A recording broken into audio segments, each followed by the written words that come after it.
नमस्कार, मी architect Sandeep Joshi, director prom group. Behind the scene.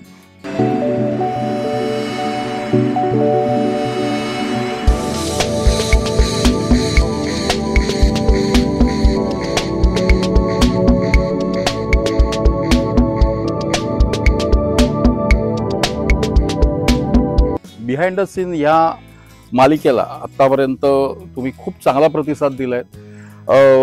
तुमच्या बंगल्याचं काम ज्या ज्या वेगवेगळ्या टप्प्यातून जातं ते वेगवेगळे टप्पे तुम्हाला मी आजपर्यंत उलगडून दाखवले आणि ते अजूनही चालू आहेत. अजूनही पुढचे काही टप्पे मला तुम्हाला दाखवायचे आहेत. पण आज एक विशिष्ट फिनिशिंग संदर्भात मला तुमच्याशी बोलायचं होतं, म्हणून मी आज तुमच्या समोर आलोय. इथे जे कोकणामध्ये आम्ही जे बांधकाम करतोय, कन्स्ट्रक्शन करतोय, त्याच्यामध्ये प्रामुख्याने सगळ्यात जर महत्त्वाची गोष्ट, ज्या भिंती ज्या आहेत त्या भिंती या सगळ्या जांभ्या दगडाच्या म्हणजे चिऱ्याच्या आहेत. आता हा जो चिरा आहे, जो तुम्ही इथे बघताय, जो बाह्य चिरा असतो बांधकामाचा, तो 9 इंच जाडीचा असतो. 9 inch by 7 inch by 14 inch अशा त्या दगडाचं माप असतं. आणि ह्या सगळ्या बाह्य भिंती या चिऱ्यामध्ये ज्यावेळेला असतात त्यावेळेला सगळ्यात त्याचं एक पहिलं महत्त्वाचं म्हणजे आतमधलं जे टेम्परेचर असतं, घराचं टेम्परेचर असतं, हे कुठेतरी त्याचं नियमन केलं जातं, नियोजन केलं जातं की जेव्हा थंडीच्या दिवसांमध्ये तुम्ही जर बघितलं तर आतमध्ये तुम्ही जेव्हा जाल तेव्हा कुठेतरी उबदारपणा तुम्हाला जाणवेल. आणि ज्या वेळेला उन्हाळ्याच्या दिवसांमध्ये तुम्ही बाहेरून जेव्हा आत जाल, अगदी दुपारी भर उन्हामध्ये म्हणजे अगदी 1-1:30च्या दरम्यान जरी तुम्ही गेलात तर बाहेरच्या टेम्परेचरपेक्षा साधारणपणे आतलं टेम्परेचर हे कुठेतरी 4 डिग्रीनी तरी कमी असतं. आणि याच्यामध्ये सगळ्यात महत्त्वाचा जो हात आहे तो या दगडाचा आहे. आणि इव्हन त्याच्याही व्यतिरिक्त आम्ही जे काही वरती स्लॅब करतोय त्याच्यावरती जे काही कोटिंग्स असतात त्या सगळ्या गोष्टी एकत्रित जेव्हा येतात त्यावेळेला मग हा जो टेम्परेचर डिफरन्स होतो तो घडतो. पण आता प्रामुख्याने मला जे तुम्हाला सांगायचं होतं, दाखवायचं होतं, ते म्हणजे जो चिरा, जांभा दगड. आता याच्या अगोदर जे आमचे प्रोजेक्ट झाले, जनक जांभा नगरी असेल, कुटुंब असेल, जांभासाठी असेल, किंवा इव्हन आमचा जो इंद्रधनु प्रोजेक्ट आहे त्या प्रोजेक्टमध्ये सुद्धा ज्या बाह्य ज्या भिंती आहेत त्या भिंतींना आम्ही रंग दिलेला आहे. एशियन पेंट्सचा जो अपेक्स अल्टिमा जो कलर आहे तो आम्ही त्या दगडांना बाहेरून दिलेला आहे. वेगवेगळ्या रंग छटांमध्ये त्या सगळ्या गोष्टी आम्ही केल्या होत्या. पण इथे म्हणजे नक्षत्रमध्ये तुम्ही जाणून बुजून एक वेगळी गोष्ट केली. ती कोणती वेगळी गोष्ट? तर तुम्ही जर आता बघितलं तर हे जे तुम्हाला बाहेर हा बंगल्याचा एक रंग दिसतोय किंवा असा तो डार्क थोडासा ज्याला आपण म्हणू डार्क रेडिश कलर जो दिसतोय, हा कुठलाही रंग दिलेला नाहीये. तर हा त्या चिऱ्याचा ओरिजिनल कलर आहे. मग तो एवढा उठून कसा दिसतोय किंवा एवढं त्याला ती चमक कुठनं येते, तर त्याच्याच संदर्भात मला तुम्हाला सांगायचंय. जेव्हा आपण दगडाला एखादा पेंट देतो, आता हा दगडाचा रंग जो आहे तो मुळातच लालसर दगड असतो, तेही तुम्हाला माहिती आहे, जांभा दगड. जेव्हा आपण त्याला रंग देतो तर मग तो रंग कोणता, जो रंग असेल त्या रंगाचा तो दगड दिसतो. पण या ठिकाणी मात्र आम्ही काय केलेलं आहे की असा एक विचार केला की या दगडाचा जो ओरिजिनल कलर आहे तोच जर आपण थोडा त्याला उठावपणा आणला तर मग या ठिकाणी काय करता येईल.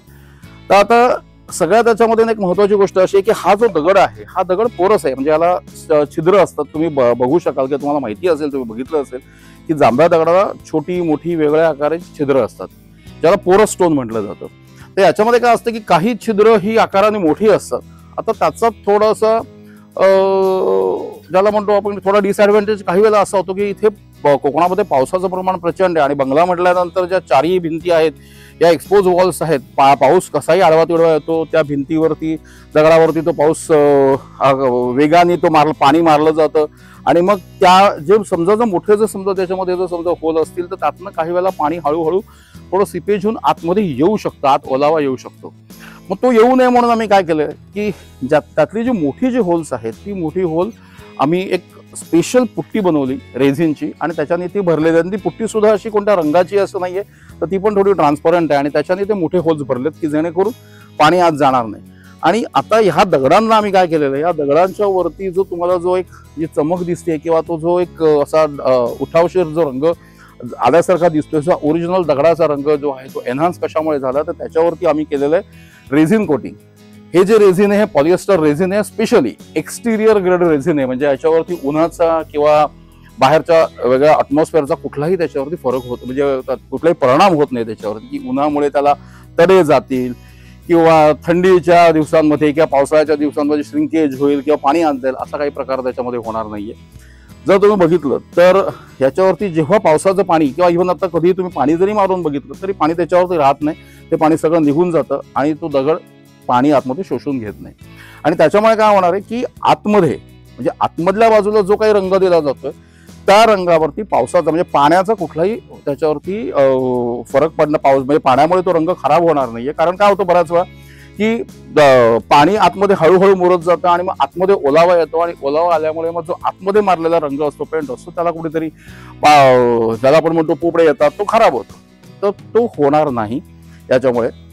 ही सगळ्यात महत्वाची गोष्ट. आणि दुसरी गोष्ट काय की तुम्ही जर बघितलं तर ह्यामध्ये तुम्हाला कुठेही आरसीसी, हे स्ट्रक्चर आरसीसी आहे, पण याच्यामध्ये तुम्हाला कुठेही कॉलम दिसणार नाही, वेगळा बीम दिसणार नाही, काहीच दिसणार नाही. कारण त्याचं जे डिझायनिंग आहे तसंच केलेलं आहे. सगळ्या बाजूनी तुम्हाला पूर्ण दगड दिसेल. आणि हा जो दगडाचा जो मुख्य जो इफेक्ट आहे, हा दगडाचा इफेक्ट दाखवण्यासाठी म्हणून आम्ही हे डिझाईन केलं. आणि तो झाल्यानंतर तो एक्सपोज दगड, मग त्याच्यावरती कुठलंही वेदर ॲक्शन होऊ नये, पावसाचं पाणी आत येऊ नये म्हणून त्याच्यावरती आम्ही हे रेझिन कोटिंग केलं. आणि ह्या रेझिन कोटिंगमुळेच त्याला ते एक सौंदर्य प्राप्त झालंय. म्हणजे तो जो रंग जो आहे, जो ओरिजिनल चिऱ्याचा रंग आहे, तो असा तुम्हाला असा ग्लो होऊन दिसतोय. त्या रेझिनमुळे त्याला एक थोडासा काय प्रमाणामध्ये त्याला एक चमक पण आलेली आहे. आणि आता हा जो दगड आहे, हा दगडांमध्ये काय, दगडांनी तो रेझिन थोडं शोषून घेतल्यामुळे त्याचा जो रंग होता तो, एखादी गोष्ट म्हणतात ना मातीवरती जेव्हा पाणी टाकता लाल मातीमध्ये, ते भिजल्यानंतर तो रंग जो गडद होतो तोच प्रकार इथे तुम्हाला दिसतोय. आणि तो जो चिरा आहे तो थोडा गडद रंगाचा दिसतोय. आता पूर्वी साधारण असाच प्रकार केला जायचा. तो म्हणजे काय की चिऱ्याच्या घराच्या ज्या बाहेरच्या भिंती असायच्या त्याच्यावरती काताचं पाणी लोक मारायचे. कात म्हणजे जो आपण पानामध्ये जो कात वापरतो ना, तोच कात. त्याचं जे पाणी असतं ते पाणी ह्या बाहेरच्या याला लावलं जायचं. आणि ते पाणी लावल्यानंतर साधारण असाच इफेक्ट यायचा. हा, चमक नसते त्याला, पण असाच इफेक्ट येतो. पण त्याचा एक थोडासा डिसएडव्हान्टेज म्हणजे एक साधारण 2-3 वर्षामध्ये पुन्हा तुम्हाला ते कोट करायला लागतं. आणि उन्हामुळे काय होतं, त्याच्यावरती थोडी रिॲक्शन होऊन तो जो मग लालसर रंग थोडासा काळपट पडतो त्या काताच्या पाण्यामुळे. त्याच्यामुळे मग फारसा त्याचा हल्ली कोणी वापर करत नाही. पण तसंच काहीतरी लूक आणि जो लॉंग लास्टिंग असेल की पुढचे 10 ते 12 वर्ष त्याला काही होणार नाही, अशा पद्धतीने आम्ही हे कोटिंग केलेलं आहे. तर इथे तुम्ही येऊ शकता नक्षत्राच्या साईडवरती आणि जरूर हे कोटिंग एक वेगळंच प्रकार आहे हा बघू शकता. थँक्यू.